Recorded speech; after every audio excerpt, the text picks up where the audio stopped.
everybody, I'm here today with Bob Hutchings, and he directs our speech and debate program for our middle and high school students. We're going to talk a little bit about some of the recent and not so recent successes that he's had developing this program, as well as getting his thoughts on where the program can go from here. So, thank you for coming in. Appreciate it. Thank you. I understand that you just celebrated a milestone in victories. What was that? It was. We try to keep it kind of quiet, but the kids found out that it was our 50th win in a row here in Florida within the couple of leagues that we belong awesome. to. So since 2020 is how long the streak has been going. That is great. I love it. Hey, don't keep that quiet. You gotta be proud of that. There's a ton of hard work. I see you working with the students individually and in groups, and I know that that's only part of the time that you spend with them, and then there's all the prep time that they do on their own. So I think that it's completely acceptable to celebrate a long streak of wins. But tell us a little bit more about the program. You mentioned that there are multiple organizations that we compete in or are a part of. Like, how does it all work? Well, first of all, we're grades 6 through 12, and this year we have about 75 kids total. It's about evenly split between the middle school and the high school, which is by far the largest number we've had since we started the program. We compete in a couple of different leagues in Florida. One's called the Florida Civics and Debate Initiative, and then we compete in the National Speech and Debate Association, as well as another organization called the Catholic Forensic League, which has nothing to do with Catholic Church or anything like that. It's an old organization that was started as a response to some issues back in the 1950s with the NSDA.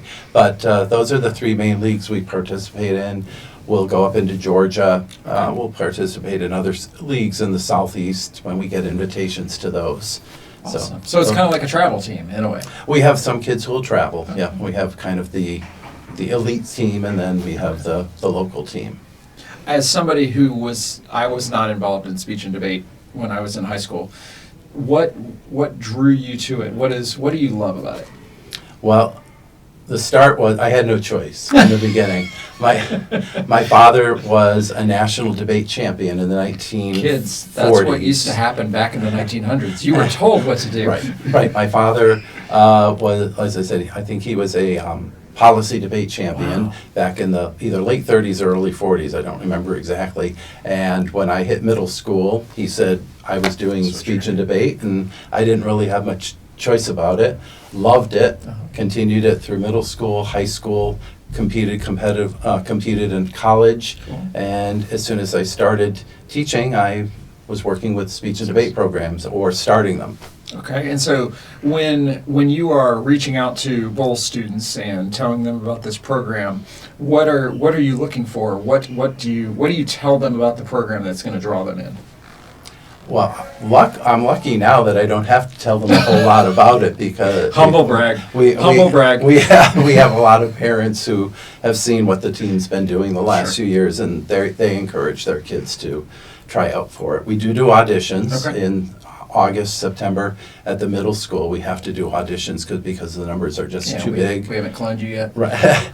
Yeah, I had about 50 kids audition this year, and I took about 25 new students in addition to the kids who were on the team and were grandfathered in last year. High school, I haven't had to audition yet, but we might be getting to that point because we're at about 40 in the high school. Through, right. Yeah. And a lot of it is individual one-on-one time, correct? Yes. Every kid's supposed to get about a half an hour of individual time with me a week. Oh, wow. And then we have there's a few events where we do group practices, but the scheduling of them is quite hectic. Every middle school kid is working with me during either a lunch period, before school, after school. Then I hightail it over here, and I'm with the high school students from about 4:15 to about 7 o'clock at night. So, and each of them is we do an A-B week. I don't have enough time slots to get everybody in during a week, so we have certain kids come in on the A week, certain kids come in on the B week. I mean, this is a perfect example of you can't cheat the hard work that goes into being good. Like, you can't. And there's no way. There's some people I'm sure are intuitively better at this process than others, but do they know the debate topic in advance? Do they have to wing it? How does it all work? It depends the style of debate. There's several styles. One is called extemporaneous debate, where they don't know what they're going to debate until 30 minutes before they're to speak at a tournament. Lincoln Douglas debate, they're given a topic that lasts for 2 months, and then it changes again Oh, wow. on the national level. And then public forum debate, which is a 2-on-2 debate, also changes every couple of months. So some kids prefer the spontaneity Yeah, that of makes me not nervous. knowing That what makes they're me doing, nervous. and other students really like Sure. going in knowing that this is their affirmative and negative case, and this is what they're going to be presenting.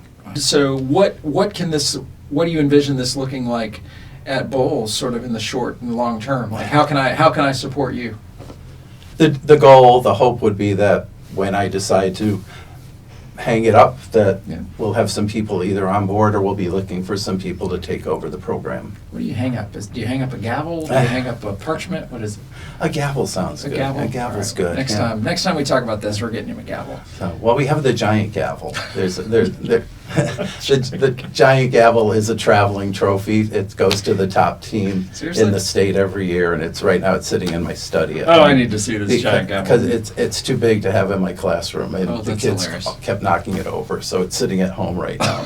And every year, the winning team gets their name engraved on All it. right. So. That's pretty cool. I have learned so much today. I'm super appreciative. It is not something that is in my wheelhouse, but at the same time, there's so much of Bolles that is amazing what our faculty and staff and our kids do each and every day. So I really appreciate the time, 100%, the time that you put into this program and the hard work that the kids put in. And thanks to everybody out there for all that you do.